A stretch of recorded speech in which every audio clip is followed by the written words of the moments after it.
Doctor Manish Yadav जिंदाबाद, श्री अनुराग जी ढांडा जिंदाबाद, श्री अनुराग जी ढांडा जिंदाबाद, श्री अनुराग जी ढांडा जिंदाबाद, जिंदाबाद जिंदाबाद, भाई अनुराग ढांडा जिंदाबाद, भाई अनुराग ढांडा जिंदाबाद, भाई अनुराग ढांडा जिंदाबाद, आम आदमी पार्टी जिंदाबाद, आम आदमी पार्टी जिंदाबाद, आम आदमी पार्टी जिंदाबाद, डॉक्टर मनीष यादव जिंदाबाद, आम आदमी पार्टी जिंदाबाद, आम आदमी पार्टी जिंदाबाद, भाई अनुराग ढांडा जिंदाबाद, डॉक्टर मनीष यादव जिंदाबाद, डॉक्टर मनीष यादव जिंदाबाद, श्री अनुराग जी ढांडा जिंदाबाद, डॉक्टर मनीष यादव जिंदाबाद। सभी साथियों का आज की इस प्रेस कॉन्फ्रेंस में बहुत बहुत स्वागत है। मेरे साथ हमारे पार्टी के सभी स्थानीय वरिष्ठ नेता मौजूद हैं। मनीष यादव जी मेरे साथ हैं, रविंदर मटरू जी मेरे साथ हैं, सत्यनारायण जी मेरे साथ हैं, राव नरेंद्र जी मेरे साथ हैं और हमारे जॉइंट सेक्रेटरी हुड्डा साहब साथ में हैं। आज एक बेहद महत्वपूर्ण विषय पर प्रेस वार्ता करने के लिए हम सब यहाँ पर मौजूद हैं। जैसा कि आप जानते हैं कि पिछले 9.5-10 साल से भारतीय जनता पार्टी का शासन हरियाणा के अंदर रहा है।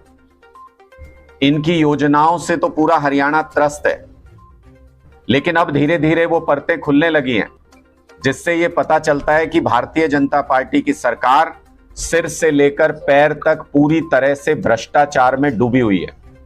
भारतीय जनता पार्टी सरकार के मंत्री, इनके बड़े बड़े नेता भ्रष्टाचार को शुरू से शह देते आए हैं। कुछ दिन पहले ही सीबीआई ने शिक्षा घोटाले में एफआईआर दर्ज की है और उस एफआईआर का मकसद जितना जांच करना है उससे ज्यादा भाजपा के नेताओं को बचाना है। शिक्षा घोटाला 2014 में भारतीय जनता पार्टी की सरकार आते ही शुरू हो गया। मतलब सरकार आते ही दोनों हाथों से पैसा लूटना शुरू कर दिया, भ्रष्टाचार करना शुरू कर दिया और 2014 से 16 के बीच में 4 लाख फर्जी दाखिले सरकारी स्कूलों के अंदर दिखाए गए।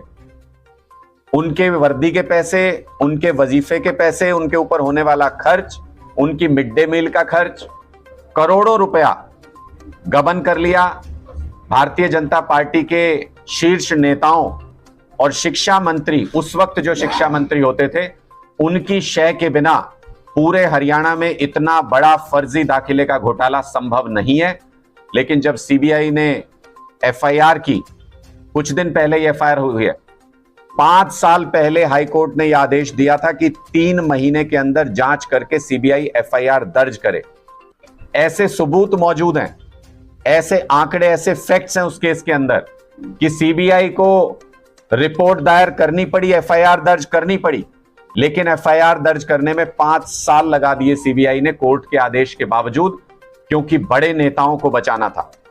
मेरा स्पष्ट सवाल है कि जब सीबीआई 5 साल के बाद ही सही देर आए दुरुस्त आए, ये मानती है कि 4 लाख बच्चों के फर्जी दाखिले हुए थे, जब सीबीआई ने यह माना कि बड़े पैमाने पर इसमें भ्रष्टाचार हुआ था, बहुत सारे अधिकारी इसके अंदर इन्वॉल्व हैं, इनके बच्चों के वर्दी का पैसा, मिड डे मील का पैसा, वजीफे का पैसा, ये सब कागजों में दिखा करके भ्रष्टाचार में हड़प लिया गया, तो ऐसा कैसे संभव है कि पूरे हरियाणा में यह घोटाला हो और उसके ऊपर उस वक्त के शिक्षा मंत्री का हाथ ना हो, उस वक्त के मुख्यमंत्री का हाथ इस घोटाले के ऊपर ना हो? ऐसा संभव नहीं है।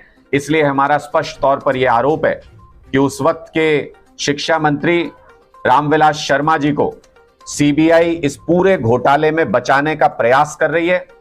सीधे तौर पर 4 लाख बच्चों के फर्जी दाखिले के मामले में ये जो घोटाला हुआ, सीबीआई इसमें भारतीय जनता पार्टी के नेताओं को, तत्कालीन मुख्यमंत्री को, तत्कालीन शिक्षा मंत्री को बचाने का प्रयास कर रही है।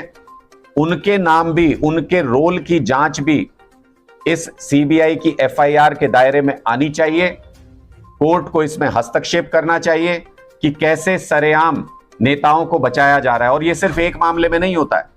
बीजेपी के किसी भी घोटाले को, किसी भी चीज को उठा के देख लीजिए, जब भी इनका भ्रष्टाचार पकड़ा जाता है, ये उसको अधिकारियों के ऊपर टाल करके निकल जाना चाहते हैं, अधिकारियों को शिकार बनाते हैं, सस्पेंड कर देते हैं, जेल में डाल देते हैं, लेकिन कभी किसी नेता का नाम भारतीय जनता पार्टी के इन्होंने भ्रष्टाचार में नहीं आने दिया। एजेंसियों का दुरुपयोग कर रहे हैं। दिल्ली में जहां एक तरफ आम आदमी पार्टी के नेताओं से ना कभी कोई बरामदगी हुई, ना किसी तरीके का कोई सबूत इनके पास है, उसके बावजूद भी हमारे नेताओं को महीनों से सालों से जेल में डाले हुए हैं सीबीआई और ईडी का दुरुपयोग करके। और हरियाणा में वही सीबीआई भ्रष्टाचार करने वाले लोगों को बचाने का प्रयास कर रही है। उनके नाम एफआईआर से हटाए जाते हैं, उनके नाम एफआईआर में डाले नहीं जाते, जांच के दायरे में उनको लाया नहीं जाता। तो इसका सीधा मतलब ये कि एजेंसियों का दुरुपयोग करके इन तमाम नेताओं को बचाने का प्रयास किया जा रहा है। और दूसरी तरफ पूरे प्रदेश के अंदर कानून व्यवस्था देख लीजिए क्या हालत है। सरेआम पुलिसकर्मी को गोली मार के हत्या कर दी जाती है। 39 घंटे हो चुके हैं। मुख्यमंत्री के सिटी में वो घटना हुई, एमएलए के गांव में जो करीबी माना जाता है मुख्यमंत्री का, उस एमएलए के गांव के बाहर वो घटना हुई, लेकिन अभी तक पुलिस के पास ना कोई सुराग है, ना अपराधियों की गिरफ्तारी हुई है। इसका मतलब पूरे प्रदेश के व्यापारी, पूरे प्रदेश की जनता, पूरे प्रदेश की महिलाएं अपनी सुरक्षा को लेकर के चिंतित हैं कि जब सीएम सिटी में हमारी रखवाली करने वाले पुलिसकर्मी को ही अपराधी हत्या करके चले जाते हैं और उसका 39 घंटे बीत जाने के बाद भी अपराधियों का कोई सुराग पुलिस के पास नहीं है, तो फिर जनता कैसे सुरक्षित हो। इसका सबसे बड़ा कारण यह है कि सारी एजेंसियों को, सारी पुलिस फोर्स को इन्होंने भारतीय जनता पार्टी के नेताओं को बचाने में लगा दिया है। अमित शाह जी आते हैं, 4 डिस्ट्रिक्ट की पुलिस वहां पे लग जाती है। धर्मेंद्र प्रधान जी आते हैं, 5 डिस्ट्रिक्ट की पुलिस वहां पे लग जाती है। मुख्यमंत्री का कार्यक्रम होता है, हजारों पुलिसकर्मी उसमें लगा दिए जाते हैं, लेकिन ना पुलिसकर्मी सुरक्षित है, ना ही जनता सुरक्षित है। हरियाणा के अंदर बीजेपी पुलिस और एजेंसियों का दुरुपयोग करके अपने भ्रष्टाचार को छुपाने का प्रयास कर रही है, अपने नेताओं को जनता के आक्रोश से बचाने का प्रयास कर रही है, और पूरा हरियाणा प्रदेश भ्रष्टाचार की जद में डूब के धीरे धीरे बर्बाद होता जा रहा है। हम ये आपके सामने आज ये मुद्दा रखना चाहते थे कि क्यों बीजेपी नेताओं का नाम इन सब भ्रष्टाचार में नहीं होता है। और एक आंकड़ा और अंत में मैं आपके सामने रखता हूं, जिससे आपको एहसास हो जाएगा कि उसकी कड़ियां इस पूरे घोटाले की कहीं ना कहीं महेंद्रगढ़ से जुड़ती हैं। जब मैंने वो लिस्ट देखी कि किन स्कूलों के अंदर कितने फर्जी बच्चों के दाखिले हुए, तो उसमें आपको जान करके आश्चर्य होगा कि महेंद्रगढ़ और नूह में सबसे ज्यादा स्कूलों में, मुझे लगता है कि 67-68 पर भारतीय जनता पार्टी के हर भ्रष्टाचार की पोल जनता के सामने खोलेंगे। सबसे बड़ी अदालत अगर कोई होती है तो वो जनता की अदालत होती है। हरियाणा के लोग हरियाणा में काम कर रही तमाम पार्टियों के कामकाज को देख चुके हैं और हमेशा से तीसरे विकल्प के इंतजार में हरियाणा के लोग रहे हैं, क्योंकि वो संतुष्ट नहीं है। पहले की सरकारें बिजली, पानी, स्कूल, अस्पताल की सुविधाएं नहीं दे पाई, उनको सुरक्षा नहीं दे पाई, शिक्षा के लिए काम नहीं कर पाई, किसानों की जो जरूरतें उनको पूरा नहीं कर पाई। इसलिए हरियाणा के लोग तीसरे विकल्प का इंतजार कर रहे थे।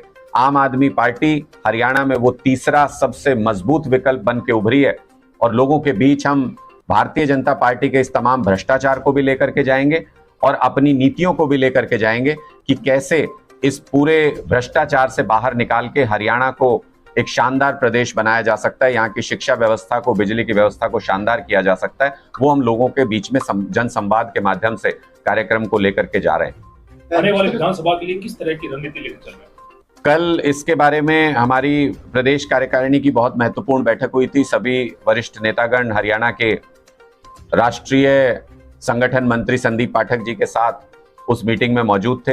काफी विस्तृत चर्चा हुई हमारी, किस तरीके से कैंपेन करेंगे, किस तरीके से रैलियां की जाएंगी आने वाले समय में। हर लोकसभा में बहुत जल्द रैलियां प्लान की जाएंगी, जिसमें केंद्रीय नेतृत्व और तमाम सीनियर लीडरशिप पहुंचेंगे। सुनीता केजरीवाल जी, भगवंत मान जी, संदीप पाठक जी, संजय सिंह जी, सभी सीनियर लीडरशिप को आमंत्रित हरियाणा के अंदर किया जाएगा। साथ ही साथ ये भी फैसला लिया गया कि 15 जुलाई तक एक एक गांव में हरियाणा के पहुंचने का प्रयास आम आदमी पार्टी करेगी। एक एक गांव में जन संवाद किया जाएगा, लोगों से उन मुद्दों को जाना जाएगा जिसके ऊपर वो चाहते हैं कि आम आदमी पार्टी हरियाणा में राजनीति करे। लोगों की समस्याएं सुनेंगे, समझेंगे और आम आदमी पार्टी की नीतियों तक को लोगों तक पहुंचाने का प्रयास 15 जुलाई तक करेंगे और उसके बाद बड़ी रैलियों का दौर शुरू होगा। आम आदमी पार्टी तीसरे और सबसे मजबूत विकल्प के रूप में हरियाणा के सामने मौजूद है। हरियाणा के लोग बाहें खोल करके इस तीसरे विकल्प को अपनाएंगे, इसका स्वागत करेंगे। हम ऐसी उम्मीद करते हैं और लोगों के बीच अपने सारी गारंटीज, सारे जो हमारे आइडियाज हैं उनको लेके लोगों के बीच जाएंगे। किस मुख्यमंत्री के रूप में सर चेहरे को लेकर आम आदमी पार्टी करने की तैयारी कर रही है? कोई भी एक आम आदमी हरियाणा का, उसके अंदर मुख्यमंत्री बनने की काबिलियत है। उसके लिए जैसे भारतीय जनता पार्टी के मुख्यमंत्री खुले तौर पे भ्रष्टाचार हरियाणा के अंदर फैला रहे हैं, ये कोई क्वालिफिकेशन नहीं है। एक आम आदमी जो ऐसा व्यक्ति हो जो हरियाणा के लोगों की शिक्षा के ऊपर काम कर सके, स्वास्थ्य के ऊपर काम कर सके, बिजली और पानी के ऊपर काम कर सके, वो हरियाणा का मुख्यमंत्री बन सकता है। हरियाणा में बहुत ऐसे लोग हैं, हरियाणा ने ऐसे शेरों को पैदा किया है जो लीडरशिप में जब से आजाद हुआ है देश या आजादी से पहले के आंदोलनों में भी नेतृत्व करते रहे हैं हरियाणा का और पूरे देश का। इसलिए ये कोई प्रश्न नहीं है आम आदमी की सरकार बनती है या नहीं, ये प्रश्न है, क्योंकि आम आदमी हमेशा से अपने काम नहीं करा पाया क्योंकि उसकी कभी सरकार नहीं रही। इस बार हरियाणा के लोग चाहते हैं कि आम जनता, आम आदमी अपनी सरकार बनाएगा और अपने काम कराएगा। सर, टिकट वितरण को लेकर किस तरह का फार्मूला अपनाएंगे? बहुत जल्दी इसके ऊपर भी हम एक बहुत विस्तृत कार्यक्रम पूरे हरियाणा के अंदर चलाएंगे। हमने सभी लोगों को ये कहा है कि जो भी आम आदमी पार्टी के टिकट पर चुनाव लड़ना चाहते हैं वो सभी आमंत्रित हैं। वो आम आदमी पार्टी को अप्रोच कर सकते हैं और लोगों के बीच में जा करके लोगों से ये पूछेंगे कि आपके इलाके में सबसे प्रभावशाली व्यक्ति जो आम आदमी पार्टी से जुड़ा हुआ है या जिसे आम आदमी पार्टी का उम्मीदवार होना चाहिए वो कौन है। आम आदमी पार्टी हमेशा से सर्वे के माध्यम से लोगों से पूछ के उम्मीदवारों का फैसला करती रही है। अभी भी वही तरीका होगा हमारा टिकट का फैसला करने का। 90 की 90 विधानसभा सीटों पर एक एक बूथ के ऊपर मजबूत तैयारी करने के लिए पार्टी हाईकमान का आदेश है। हम ऐसे बूथ योद्धा तैयार करने जा रहे हैं जो अरविंद केजरीवाल जी से इत्तेफाक रखने वाले लोगों को वोट में कन्वर्ट कर सके चुनाव के समय पर। ऐसी तैयारी आम आदमी पार्टी पूरे हरियाणा के अंदर कर रही है। क्या कारण रहा कि बड़ी कोई रैली आम आदमी पार्टी ने जिला में करने दी? देखिए, बिल्कुल करेंगे। मैंने जैसा बताया कि हर लोकसभा में आने वाले समय में 10 की 10 लोकसभा में बड़ी रैली प्लान की गई है और उसके बाद शायद एक एक विधानसभा के अंदर भी या एक विधानसभा में एक से ज्यादा भी रोड शो और रैलीज प्लान किए जाएंगी। हमें उम्मीद है कि अरविंद केजरीवाल जी बहुत जल्द जेल से बाहर होंगे, आप सबके बीच में होंगे। हरियाणा में ऐसा कैंपेन करेंगे, ऐसा चुनाव लड़ेंगे जैसा आज से पहले कभी हरियाणा की धरती पर चुनाव लड़ा नहीं गया होगा। इतनी ताकत और इतनी मेहनत के साथ आम आदमी पार्टी का कार्यकर्ता लोगों के बीच में जाएगा और इस बार आम आदमी की सरकार बनाने की पूरी मेहनत, पूरी ताकत के साथ कोशिश करेंगे। हरियाणा लोकसभा में जो लॉस हुआ है आम आदमी पार्टी का, तो आने वाले टाइम में उसको कैसे भरपाई कर पाएंगे? देखिए, मुझे नहीं लगता कि कोई नुकसान हुआ है। चुनाव में हार जीत होती है हमेशा, लेकिन आप लोकसभा चुनाव से कम ये स्थापित हो गया है कि हरियाणा में आम आदमी पार्टी बीजेपी और कांग्रेस के बाद तीसरी सबसे बड़ी ताकत है, तीसरा विकल्प है। इसके रूप में आम आदमी पार्टी स्थापित हो चुकी है। अगर आप देखेंगे कि बसपा, जेजेपी, इनेलो, ये ऐसी पार्टियां और ऐसे नेता हैं जो दशकों से हरियाणा में राजनीति करते रहे। सरकार भी रही है इनेलो की हरियाणा के अंदर, लेकिन इन तीनों पार्टियों के पूरे हरियाणा के 10-10 कैंडिडेट्स के वोट जोड़ लीजिए।